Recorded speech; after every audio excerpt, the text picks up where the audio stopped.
kapuso, patuloy ang aming paalala na doble ingat sa sunog lalo po ngayong Fire Prevention Month. Sa tala ng Bureau of Fire Protection mula January 1 hanggang ngayon pong araw, mahigit 2,000 ang naitalang sunog sa buong bansa at mahigit po 200 dyan sa Metro Manila. Nitong magdamag lamang magkahiwalay na sunog ang naitala.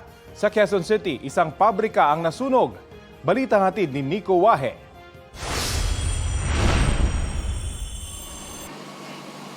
Naglalagablab na apoy ang gumising sa mga residente ng barangay Nagkaisang Nayon sa Quezon City. Ang nasusunog, isang pabrika na tunawan ng mga plastik. Ayon sa nakausap namin mga nagtatrabaho sa pabrika, alas 12 ng hating gabi nagsimula ang sunog. Naka-duty nga po kami. Tapos po, tumatakbo po yung kasama ko na sa may makina kung saan po kami nakapwesto. Tapos tinanong, nung bumaba po kami, ako ng makina, tinanong ko po kung ano nangyari. Yung daw na may nasusunog nga po, kaya hinahanap ko saan nasusunog. Nakita ko po malaki na po yung apoy eh. Si Roberto na isa sa mga stay-in sa pabrika, nagtamo ng mga paso sa katawan at sa muka. Pag-spray ko parang sir. Ano ba nangyari? Pero yung apoy. Natutulog daw siya noon nang marinig ang mga kasama na sumisigaw na may sunog. Bagaman hindi pa naman inabot ang kanilang mga tahanan, may ilang residente na naniguro na at hinakot na ang kanilang mga gamit para lumikas. May iba na nakatira sa tapat mismo ng pabrika na binabasa ng tubig ang kanilang mga bubong.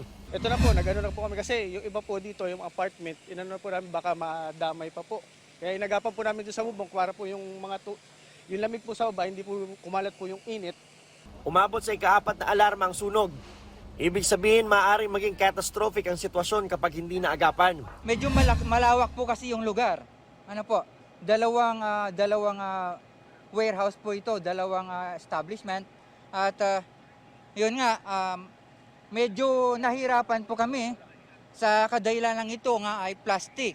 Meron na po tayong na-identify na origin of fire na kung saan ang sinasabi po ng mga witnesses po natin ay doon po sa may barracks area, doon po sa may likod.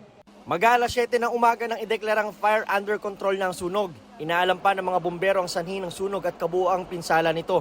Tumanggi namang magbigay ng pahayag ang may-ari ng pabrika. Nico Wahe, nagbabalita para sa GMA Integrated News. Maging updated po sa mga maiinit na balita. Maaring mapanood ang Balitang Hali at ang iba pang award-winning newscasts sa youtube.com/GMA News. I-click lang ang subscribe button. Sa mga kapuso abroad, maaari po kaming masubaybayan sa GMA Pinoy TV at www.gmanews.tv.